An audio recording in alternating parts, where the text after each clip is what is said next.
বিসমিল্লাহির রহমানির রহিম। আমি লেকচার 2তে যে দুইটা ম্যাথ করিয়েছিলাম ঠিক ওই দুইটা ম্যাথের আলোকে এই ম্যাথটা সলভ করব। এক্সাম্পল 18। এই ম্যাথটা সলভ করার কারণ হচ্ছে এই ম্যাথটার ক্যালকুলেশনটা অন্যান্য ম্যাথের চাইতে একটু আলাদা এবং একটু জটিল। প্রশ্নটা হলো এরকম যে n পদ পর্যন্ত ও অসীম পদ পর্যন্ত যোগফল নির্ণয় করো। এই হলো ধারাটা দেওয়া আছে ভগ্নাংশ আকারে ধারা। আর আমরা জানি ভগ্নাংশ আকারে ধারার যোগফল বের করার জন্য সূত্র হলো Sn = bn - b0। দেখুন এর আগে আমি যে দুইটা ম্যাথ করেছিলাম বা চারটা লেকচার 1 আর লেকচার 2 মিলে মোট 4টা ম্যাথ করছি, ওইখানে শুধু n পদ পর্যন্ত আমি যোগফল বের করেছিলাম। এখানে একটা কথা আছে অসীম পদ পর্যন্ত যোগফল বের করো। তো প্রথমে n পদ পর্যন্ত করব, পরে n এর মান ইনফিনিটি বসে অসীম পদ পর্যন্ত বের করব। আচ্ছা, তাহলে প্রথমে আমি n পদ পর্যন্ত যোগফলটা বের করি। তো আমরা জানি n পদ পর্যন্ত যোগফল বের করার সূত্র হলো Sn = bn b0 - bn। তো bn বের করার জন্য আমাদের প্রথমে un বের করে নিতে হবে। আর আপনাদের মনে থাকার কথা un মানে কি? un মানে হলো এই ধারাটার সাধারণ পদ বা nতম পদ। তাহলে ধরি বা এখানে un সমান, এখন যদি আমি এই প্রত্যেকটা পদের উপরের যে মানগুলো লব 7, 11, 15 এইগুলো নিয়ে যদি আমি একটা ধারা গঠন করি, তাহলে 15 থেকে 11-এর ব্যবধান হচ্ছে 4, 7 থেকে 11 থেকে 7-এর ব্যবধান হচ্ছে 4। তাহলে এটা একটা সমান্তর দ্বারা গঠন করে আছে। তাহলে সমান্তর দ্বারা nতম পদ হলো a + n - 1 * d। আচ্ছা, তাহলে এখানে a মানে হলো আমার প্রথম পদ 7 আর d মানে অন্তর 4। তাহলে নিচেও প্রত্যেকটা পদের যদি আমি প্রথম যে উৎপাদক আছে এগুলো নিয়ে একটা ধারা গঠন করি, তাহলে 8 থেকে 5-এর ব্যবধান 3, 5 থেকে 2-এর ব্যবধান হলো 3। তাহলে এটা একটা সমান্তর ধারা। এর জন্য আমরা nতম পদ লিখতে পারি a + n - 1 * d। d মানে অন্তর এখানে 3 করে আছে। সেমভাবে দ্বিতীয় উৎপাদক 5, 8 এবং 11-এর জন্য সূত্র হলো a + n - 1 * d। একই প্রসেস তৃতীয় উৎপাদকের জন্য a + n - 1 * d, ব্যবধান আমার 3 করেই। আচ্ছা, এই পর্যন্ত লেখার পর উপরে আমি 7কে ঠিক রেখে 4 দ্বারা যদি nকে গুণ করি তাহলে হবে 4n - 4।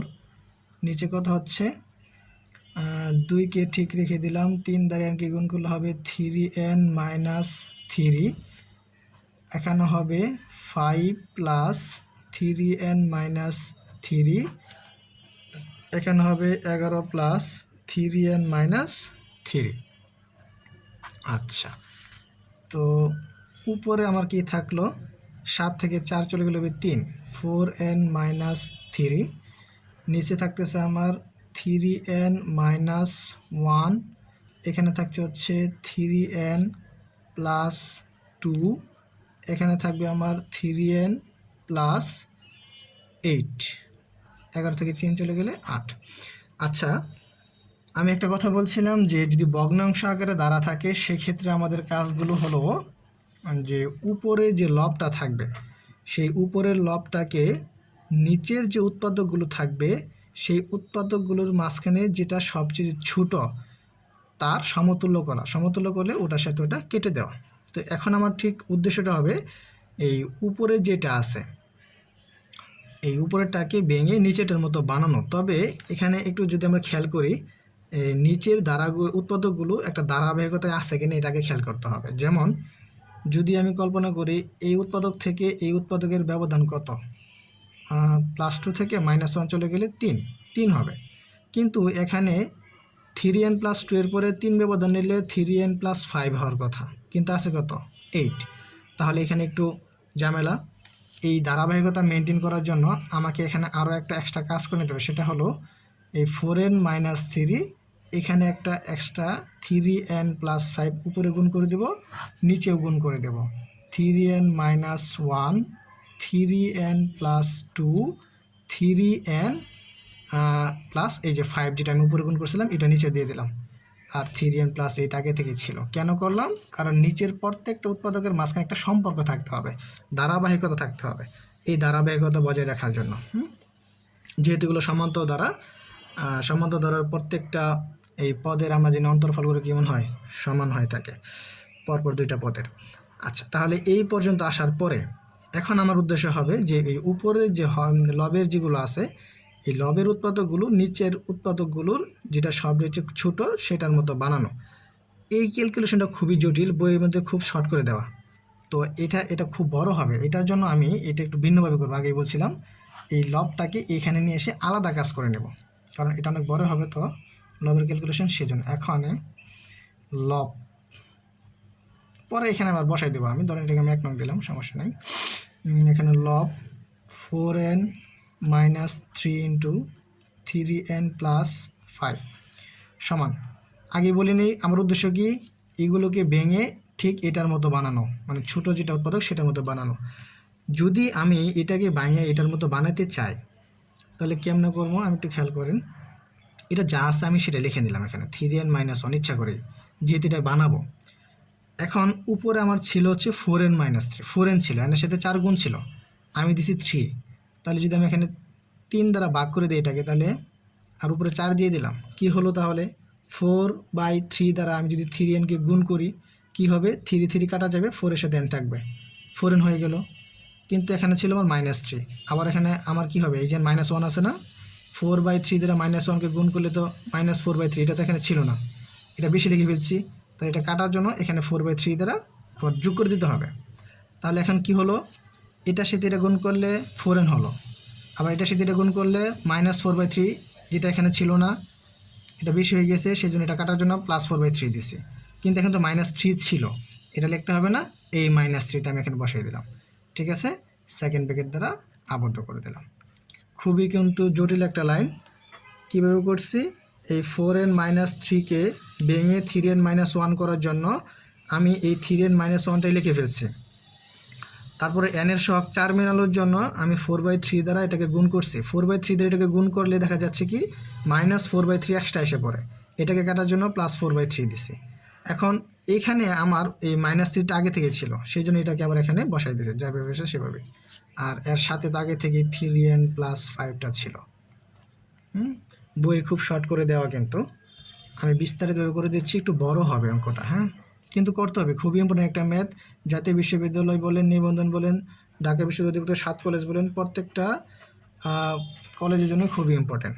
আচ্ছা, এরপরে কি করব, আমি এই 4/3 রেখে দিলাম, 3n মাইনাস 1 যা আছে তাই। যদি আমি এখানে লসাগু নিই 3, তাহলে 3 যাবে 3 একবার, 3 4 12। আচ্ছা, এখানে 4n একটু মেবি মিস্টেক হয়েছে আমার, এখানে প্লাস হওয়ার কথা। হ্যাঁ, কীভাবে প্লাস হবে, এই তো এখান থেকে 7 থেকে -4 চলে গেলে +3 হবে। একটু মিস্টেক হয়েছে, ঠিক করে নিন। তো এখানে +3 আছে, +3টা এখানে বসে গেল জাস্ট। আচ্ছা, তাহলে এখানে লসাগু নিলে হবে 13/3, এটা হয়ে গেল এইভাবে 3n প্লাস 5। আচ্ছা, এবার দেখেন এই 3n প্লাস 5 দ্বারা এটাও গুণ আছে, 3n প্লাস 5 দ্বারা এটাও গুণ আছে। তাহলে আমি গুণ করে দিই, 4/3 3n মাইনাস 1 3n প্লাস 5, আবার 13/3 ইন্টু 3n প্লাস 5, এই হলো গুণ। আচ্ছা, এবার গুণ করে দিলাম। তারপর আবার এখানে একটা ঝামেলা হয়েছে কি, যে এই যে ধারাগুলো ধারাবাহিকতা ছিল, ততগুলো ধারাবাহিকতা ছিল যে 3n মাইনাস 1 করে 3n প্লাস 2 3n প্লাস 5, কিন্তু এখানে আবার কি আছে, 3n মাইনাস 1 করে 3n প্লাস 5 এসে পড়ছে। তো এইখানে আবার সেই ধারাবাহিকতা মেনটেন করার জন্য আমি কি করব, 3n মাইনাস 1 দিলাম, এইখানে 3n প্লাস 2 হবে, কারণ 3n মাইনাস 1 এর পরে 3n প্লাস 2টা হবে। তো আমি 3n প্লাস 2 দিলাম, এর সাথে কত যোগ করলে পাস হবে, 3 যোগ করলে পাস হয়ে যাবে। অর্থাৎ এই 5কে আমি বাঙাইলাম কীভাবে, 2 + 3 আকারে, প্লাস 13/3 ইন্টু 3n প্লাস 5। আচ্ছা, এখন সমান সমান। তাহলে এবার এখানে আবার কি হবে, যদি আমি এইটাকে একটু আলাদা করে দিই ব্র্যাকেট দ্বারা, এখানে সেকেন্ড ব্র্যাকেট, এখানে সেকেন্ড ব্র্যাকেট, তাহলে কি হলো 4/3 3n মাইনাস 1 দ্বারা এই 3n প্লাস 2কে গুণ, 4/3 ইন্টু 3n মাইনাস 1 দ্বারা 3কে গুণ হয়ে গেল। এইবার গুণ করতেছি 4/3 3n minus 1 into 3n plus 2, এটা দ্বারা এটাকে গুণ করলাম, প্লাস এই 3 দ্বারা আবার এই দুটোকে গুণ 4/3 ইন্টু 3n মাইনাস 1, আর এখানে আমার আগে থেকেই 13/3 ইন্টু 3n প্লাস 5 এটা ছিল এই। আচ্ছা, সমান সমান, তাহলে এখানে কি থাকতেছে আমার 4/3, আমি এই লাইনটা আবার লিখতেছি, হয়তো এখানে দেখা যাচ্ছে না ক্যামেরার কারণে। এখানে দিলাম 3n প্লাস 2, আর এইখানে এই 3 আর এই 3টা আমি কেটে দিতে পারি, তাহলে এখানে 4 থাকবে, প্লাস 4 ইন্টু 3n মাইনাস 1 হলো, এখানে থাকবে 13/3 ইন্টু 3n প্লাস 5। আচ্ছা, এইটা এখানে থাকলো। এখন আবার এইখানে 3n প্লাস 5 আছে। আমি আগেই বলছি যে প্রত্যেকটা উৎপাদক যেগুলো আছে এইগুলোকে ভেঙে কি করতে হবে, এই ক্ষুদ্রতমটার মতো বানাইতে হবে। হ্যাঁ, নিচের যে হরের যে ক্ষুদ্রতম উৎপাদক ওইটার মতো বানাইতে হবে। তাহলে আবার এটাকে ভাঙতে হবে, এটাকে ভাঙে সেই 3n মাইনাস 1-এর মতো বানাইতে হবে। উপায় কি? উপায় একটাই, এইভাবে করতে হবে। কীভাবে? আগে এটা লিখে নিই, 3n minus 1, 3n plus 2 plus 4 into 3n minus 1 plus 13/3। এইখানে আমি লিখতে পারি 3n মাইনাস 1। আচ্ছা, এবার খেয়াল করুন দেখি, এখানে আমি 3n মাইনাস 1 দিলাম, আসলে কত? 3n plus 5। কত কম লিখছি? যদি এখানে প্লাস 6 দিই তাহলে তো হয়ে গেল। এটাকে আলাদা করে দিলাম, হলো না? প্লাস 6 সাথে মাইনাস 1 বাদ দিলে কত হবে? 5 হবে। কেন এই কাজটা করলাম? ওই নিচের যে হরের যে উৎপাদকগুলো ছিল তার মধ্যে সর্বনিম্নটার মান ছিল 3n মাইনাস 1, এটা মিলানোর জন্য এই কাজটা করলাম কিন্তু। আচ্ছা, তাহলে এইখানে থাকতেছে আমার 4/3 into 3n minus 1 into 3n plus 2 into plus 4 into 3n minus 1, আবার এই 13/3 দ্বারা এটাকে গুণ করতে হবে, 13/3 ইন্টু 3n মাইনাস 1 প্লাস এই 13/3 সাথে 6 যদি গুণ করি তাহলে 6, এই 3 দ্বারা 6কে কাটলে 2 হবে, 2-এর সাথে 13 গুণ করলে 26 হবে। ক্লিয়ার এই পর্যন্ত? এটা কি করলাম? এটা মাত্র এই লবটাকে ভাঙে এত বড় জিনিসটা বানাইলাম। আগেই বলছিলাম এই লবের ক্যালকুলেশন একটু জটিল, সেই জন্য এটাকে আলাদাভাবে করতে হবে। যদি আমি এটা উপরে করতাম তার নিচের লাইনটা বারবার লিখতে হতো, একটু ঝামেলা হতো, লেখা যেত কিন্তু ঝামেলা হতো। সেই জন্য আমি কি করলাম, কি এটাকে স্কিপ করার জন্য এই উপরের কাজটা আগে একটু করে নিলাম। এখন এই মানটাই আমি আবার এখানে বসাবো। তাহলে আমি আসলে মেইন ইভেন্টটা কি পাইলাম? মেইন ইভেন্টটা হলো আমার এইটার যে মানটা মাত্র পাইলাম, এই যেটা, এটা তো উপরে, এখন এখানে বসাই দেব 4/3 3n minus 1 3n plus 2 plus 4 into 3n minus 1 plus 13/3 3n minus 1 plus 26। নিচে কি হবে? ওই নিচে যে হর যেগুলো ছিল, এই হরের উৎপাদকগুলো যেগুলো ছিল এগুলো লিখবো 3n minus 1 3n plus 2 3n plus 5। কী ছিল? 3n minus 1 3n plus 2 3n plus 5 3n plus 8। আচ্ছা, এটা ছিল। এবার এই ইউএনের যে কাজ, এই হর লবের কাজ শেষ হয়ে গেছে, এবার হলো কাটাকাটির কাজ। কীভাবে কাটাকাটি করে জানে? এই যে প্লাসের আগে যেটা আছে, এই যে প্লাসের মানে যেগুলো আছে, পদগুলো আছে, নিচেটা দ্বারা উপরের সাথে নিচেটাকে লিখবো, এটার সাথে এটা একবার লিখবো, এটার সাথে এটা একবার লিখবো, এই হলো নিয়মটা। তাহলে যদি আমি এই প্লাসের এই অংশটার সাথে একবার করে লিখি, এটার সাথে নিচেটাকে লিখি, তাহলে কি হবে? এই 3n মাইনাস 1 3n প্লাস 2 এটা কাটা যাবে, উপরে থাকবে শুধু 4/3। নিচে যদি এটা কাটা যায় থাকবে কত?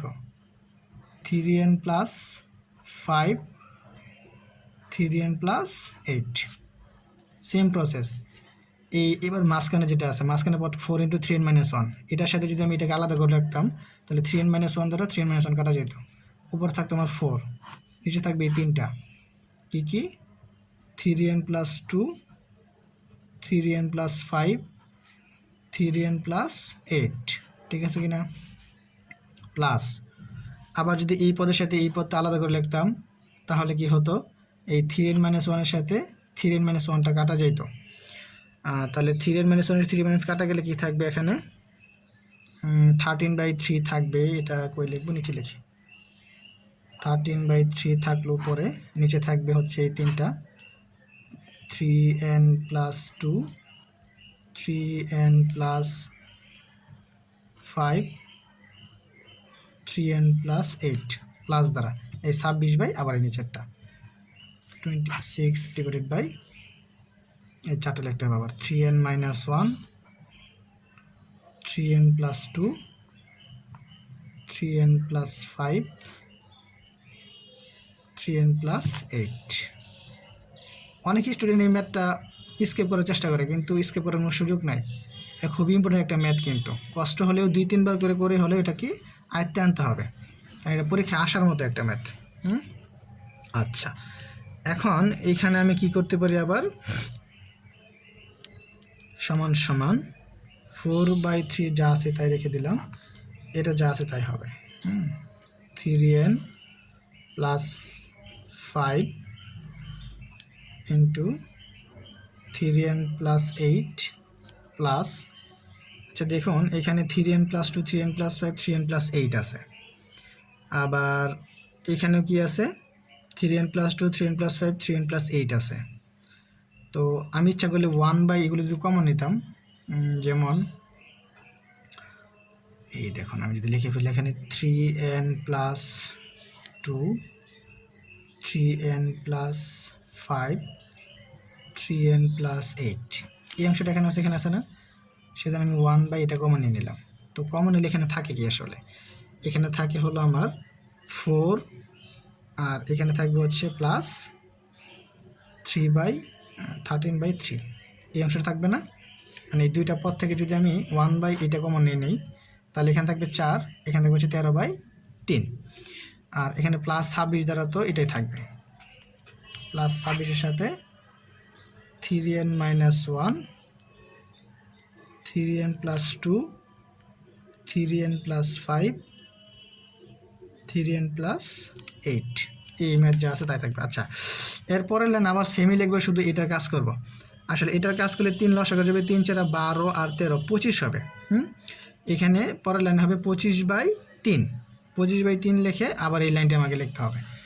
আচ্ছা দেখেন লিখেই দিই, তাহলে এখানে থাকতেছে আমার 4/3, 3n+5, 3n+8, এর লসাগু নেই, তাহলে এখানে হবে 25, নিচে হবে 3, আর এটা থাকবে, এটার মান হলো 3n+2, 3n+5, 3n+8 plus 26/3n-1 into এগুলো 3n+2, 3n+5, 3n+8। আচ্ছা এটা লিখলাম, এখন শেষ। এই উপরেও আমার কোনো আর উৎপাদক নাই এরকম, আর নিচে ধারাবাহিকতা বজায় এসে পড়ছে আমার, মানে কি ইউএনের কাজও শেষ হয়ে গেছে। ইউএনটা হয়ে গেলে আমাকে বিএনটা বের করতে হবে। তো বিএন বের করার সিস্টেমটা কী জানি বলছিলাম, ভগ্নাংশের ক্ষেত্রে খুবই সহজ, মনে করার চেষ্টা করুন। বিএন বের করে নিয়মটা ছিল উপরে যেটা আছে সেটাই থাকবে, নিচের যে উৎপাদকগুলো থাকবে সেখান থেকে সবচেয়ে ছোট উৎপাদক যেটা সেটা বাদ, তাহলে 3n+8 থেকে 3n+5 বাদ, ছোটো এটা বাদ চলে যাবে। তাহলে এখানে থাকবে কি আমার 3n+8 থাকবে, ছিল কয়টা উৎপাদক 2টা, বাদ দিছি কয়টা 1টা, তাহলে প্রত্যেকটা উৎপাদকের ব্যবধান কত করে 3 করে, তাহলে ব্যবধান যত সেটা গুণ করতে হবে। আচ্ছা দেখুন, আবার না বুঝলে এটাদের বোঝার চেষ্টা করুন। এখানে হলো 25/3, উপরে যা আছে তাই থেকে গেল, নিচে 3n+2, 3n+5, 3n+8 এই তিনটা উৎপাদকের মাঝখানে অপেক্ষাকৃত ছোট হলো 3n+2, যেটা ছোট সেটা বাদ। তাহলে 3n+2 বাদ দিলে এখানে হবে 3n+5 আর 3n+8। আমার উৎপাদক ছিল 1 2 3টা, বাদ দিছে একটা, তাহলে কত হবে 3 - 1। প্রত্যেকটা উৎপাদকের ব্যবধান কত করে? 3 করে। এই লিখলাম 3। আবার প্লাস এখানে 26, সবচেয়ে নিম্ন উৎপাদক মানে সবচেয়ে কম মানের উৎপাদক কোনটা? এখানে 3n-1। তাহলে 3n, এই যেখানে 3n-1, 3n+2, 3n+5, 3n+8, ছোট হলো 3n-1, এটা বাদ থাকবে এই তিনটা। তাহলে 3n+2, 3n+5, 3n+8। আমার মোট উৎপাদক ছিল 1 2 3 4, চারটা থেকে একটা বাদ দিলাম, তাহলে এখানে হবে কত? 4 - 1। ব্যবধান কত করে? প্রত্যেকটা 3 করে। এই শেষ, আমার bn বের হয়ে গেছে। ইচ্ছা করলে আমি এখানে আরেকটু কাজ করে দিতে পারি, সেটা কেমন কাজ খেয়াল করো। এখানে 2 থেকে 1 চলে গেলে একই হবে, 3 থাকবে। আবার এই 3টা যদি আমি এই বাঘটাকে উল্টাই দেই, তাহলে 3টা নিচে চলে আসবে। 3 নিচে আসলে এই 3-এর সাথে 3 গুণ হবে, তাহলে 9 হয়ে যাবে। 3 ডিভাইডেড বাই নিচে হবে 3 থেকে 9 ইন্টু 3n+8, এটা হবে। ক্লিয়ার কি না এই অংশটা? 4/3 যদি উল্টাই দিই এটা হয়ে যাবে, ছোটোবেলার কাজ, এটা আমি আর দেখাইলাম না। প্লাস সেম প্রসেস, এই 25 নিচে যে 3 আছে এটা নিচে চলে আসবে, তাহলে উপর শুধু 25 থাকবে, নিচে কত আসবে খেয়াল করে দেখুন। যদি আমি এই 3 থেকে 1 বাদ দিই কত হবে? 2, 3 দুগুণে 6, এই 3 যদি নিচে আসে 3 6 18 হবে। কত হবে? এই হলো 18। এই 3 যদি নিচে আসে তাহলে এখানে হবে 6 3 6 18। আর নিচে যেগুলো ছিল 3n+5, 3n+8 প্লাস এখানে 26 আগে থেকে ছিল, নিচে কত হবে? 4 থেকে 1 চলে গেলে 3, 3 থেকে 9, এই 9 ইন্টু 3n+2, আর ছিল 3n+5, 3n+8। আচ্ছা, এই হলো আমার bn এর মানটা।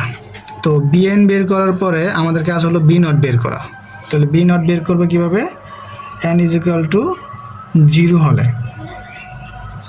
b0 সমান, তাহলে n এর মান যদি আমি 0 বসাই এখানে, তাহলে কি থাকবে? উপরে 4 থাকবে, নিচে 9 ইন্টু n এর মান 0, তাহলে 3 0 0 প্লাস 8, তাহলে 9 ইন্টু 8 থাকবে, 0 প্লাস 8 মানে 8 হলো, প্লাস 25 বাই এই হলো 18। n এর মান যদি এখানে 0 বসাই তাহলে থাকবে হলো শুধু 5, এখানে থাকবে শুধু হলো 8। সেম প্রসেস 26, এখানে থাকবে 9, এখানে থাকবে শুধু 2, n এর মান 0 হলে থাকবে 5, n এর মান 0 হলে থাকবে 8। তাহলে এখানে কি পাইতেছি আমি? 4 ডিভাইডেড বাই 18 লেখা যাবে। এটাকে কীভাবে? 4 ইচ্ছে হলে কাটা যায়, এটা আমি 4 দ্বারা কাটিয়ে দিলাম। 4 দ্বারা যদি আমি 8কে কাটি তাহলে কত হবে? 2, তাহলে 1/18, তাই না? প্লাস উপর হলো 25। আচ্ছা, এখানে 25কে কাটা যায়, সেটা কিভাবে? এই 5 দ্বারা 25 কাটলে উপর শুধু 5 থাকবে, তার নিচে থাকবে 18 ইন্টু 8 প্লাস এখানে আমি 9 দুগুণে 18টা রেখে দিলাম। কেন রেখে দিচ্ছি? এটা কাজ আছে। আর উপরে এখানে কত থাকছে আমার? 26, 5 8 40। এইভাবে আমি সবগুলোকে গুণ না করে এইভাবে রেখে দেওয়ার একটা কারণ আছে, সেটা হলো আমি ক্যালকুলেটর এই কাজটা করতে পারবো এখন মুখে মুখে। কীরকম? যদি 1/18 এখানে 1/18 এখানে 1/18 আছে, আমি ইচ্ছা করে এখানে 1 থেকে 1/18 কমন নিতে পারি। তো 1/18 কমন এখানে থাকবে 1, এখান থেকে 5/8, এখানে থাকবে 26/40, তাই না? এখানে 1/18, যদি এখানে 40 লসাগু হয় তাহলে 40 প্লাস 8 যাবে 5 বার, এখানে হবে 25 এখানে হবে 26। তাহলে এইখানে আবার আমি কত লিখতে পারি 18 ইন্টু 40। তাহলে 18 ইন্টু 40 যদি আমি গুণ করি 540 শূন্য, আর সরি 28 শূন্য 4টা 32, 1 শূন্য 4 কে 4, 0 2 7, 720। এটা হলো 720। এই নিচেটা নিচে গুণ, আর উপরে যদি সবগুলো যোগ আছে যে যোগ করি কত হবে 65, আর 65 এর 26, 71, 91। এই হলো 91/720। এটা হলো আমার বিএন। আচ্ছা, যদি আমরা বিএন বের করতে পারি তাহলে আমাদের সূত্র এসএন জানি কি ছিল, সুতরাং এসএন ইজ ইকুয়াল টু ছিল আমাদের ভগ্নাংশের জন্য b n minus b not minus b n. এই হলো আমার সূত্রটা। আমি মাত্র বিএন এর মান পাইলাম 91/720 মাইনাস বিএন এর মান যেটা, এই যেটা এত সুন্দর একটা মান দেখতে পেতেছেন, এটাকে লিখতে হবে। এখন এটাকে যদি আমি লিখে দিই এখানে 4 divided by 9 into 3n plus 8, 3n plus 8 plus এখানে ছিল 25/18 ছিল হচ্ছে 3n প্লাস 5, 3n প্লাস 8, আর প্লাস দিয়ে আরেকটা ছিল 26 divided by 9 into 3n plus 2, 3n plus 5, 3n plus 8। এই হলো আমার n পদ পর্যন্ত সংখ্যাগুলোর যোগফল এটা। এখন আমাকে বলছে যে আরও অসীম পদ পর্যন্ত যোগফল বের করো। কোথায় প্রশ্নটা? এটা যে n পদ পর্যন্ত বের করো এবং অসীম পদ পর্যন্ত যোগফল নির্ণয় করো। এখন অসীম পদ পর্যন্ত যোগফল বের করো মানে কি, n এর মান ইনফিনিটি, অর্থাৎ n টেন্ডস টু ইনফিনিটি হলে কি লিখতে পারি আমরা, লিমিট, আগে s ইনফিনিটি লিখে নিই, s ইনফিনিটি সমান limit n tends to infinity, এই ঠিক এই মানটা লিখতে হবে 91/720 মাইনাস এই মানগুলো 4 divided by 9 into 3n plus এটা কত লিখছি 8, 3n plus 8, 3n plus 8 plus, আচ্ছা এই মাইনাসের কারণে এই প্লাসটা মাইনাস হয়ে যাবে, 25/8 into 18 into 3n plus 5 into 3n plus 8, আবার এই মাইনাসের কারণে এই প্লাসটা মাইনাস হয়ে যাবে, 26/9 into 3n plus 2 into 3n plus 5 into 3n plus 8। এই ব্র্যাকেটটা ক্লোজ করে দিলাম, এটা বড় হবে এখান থেকে অবশ্য। ওকে, এখন যে জায়গায় n আছে আমি ওই জায়গায় ইনফিনিটি বসাবো, ঠিক আছে। ডিরেক্ট s ইনফিনিটি সমান সমান আমার রেজাল্টটা হবে এখন 91/720 মাইনাস 0 সমান সমান 91/720। এইখানে 0 কীভাবে হলো, এটা হলো উত্তর। এখানে 0 কীভাবে হলে এই প্রশ্নটা আমি উত্তর দিচ্ছি। এখন দেখুন যে জায়গায় এর জন্য আমি একটা খাতা নেই, মনে করেন এরকম আছে, এই পথটার কথা চিন্তা করি, limit n tends to infinity 4 divide by 9 into 3n plus 8। এরকম তো সবগুলো পথে একই জিনিস, উপরে এসে যেমন এটা নিলাম 25/8 ইন্টু 3n প্লাস 5, পরে কত আসছিল 3n প্লাস 8, একই কথা, এটাও সবগুলো 0 হবে। আমি দুটো দিয়ে দেখাচ্ছি কীভাবে। যদি এমনটা হয় লিমিট এটা দিলাম আমি, আচ্ছা এটা মানে হলো কি n এর মান ইনফিনিটি, তাহলে যদি আমি n এর মান ইনফিনিটি বসাই 4 ডিভাইডেড বাই, তাহলে 3-এর সাথে ইনফিনিটি গুণ করলে এটা ইনফিনিটি হবে, ইনফিনিটির সাথে কোনো কিছু যোগ করলে ইনফিনিটি হবে, তার সাথে 9 গুণ করলে কী হবে ইনফিনিটি হবে, মাইনাস 25/, এখানে ইনফিনিটি আছে না, যেহেতু n এর মান ইনফিনিটি তাহলে এটা ইনফিনিটি, এটাও ইনফিনিটি, ইনফিনিটি গুণগুলো ইনফিনিটি, ইনফিনিটির সাথে 18 গুণ করলে সেই ইনফিনিটি, এখানে ইনফিনিটি হলো। সেমভাবে 26 এখানেও কী হবে, ইনফিনিটি হবে। আর আমরা জানি কোনো সংখ্যাকে ইনফিনিটি দ্বারা ভাগ করলে তার মানে হয় 0, এটাও 0, এটাও 0, সব মিলিয়ে এই মানটাই আসলে কত হয়ে যাবে, 0 হয়ে যাবে। বুঝতে পারছেন কি না? তাহলে আমি কি লিখতে বললাম এখানে, এটা তো এখানে কোনো n 10 নাই, এই ধ্রুবক অংশটা ঠিক থাকবে। এখানে n এর মান যদি আমি ইনফিনিটি বসে এই অংশটা 0 হয়ে যাবে। আমার মোট রেজাল্ট হবে 91/720। এই হলো আমাদের অঙ্কটা। ও বাবা, 1 2 3 4 পেজ চলে গেছে। আপনারা যখন বুঝে বুঝে করবেন তখন স্কিপ করতে পারবেন মাঝখানে, ঠিক আছে? না বুঝলে দেখে দেখে করে নিন, ভিতরে টানে টানে। আর যদি কোনো একটা অঙ্ক সমস্যা থাকে, যে অঙ্কটা করতে পারতেছেন না বাসায়, যদি করে দেওয়া লাগে তাহলে কমেন্টে বলবেন, আমি ওই ম্যাথটা করে দেওয়ার চেষ্টা করবো ইনশাল্লাহ। আচ্ছা।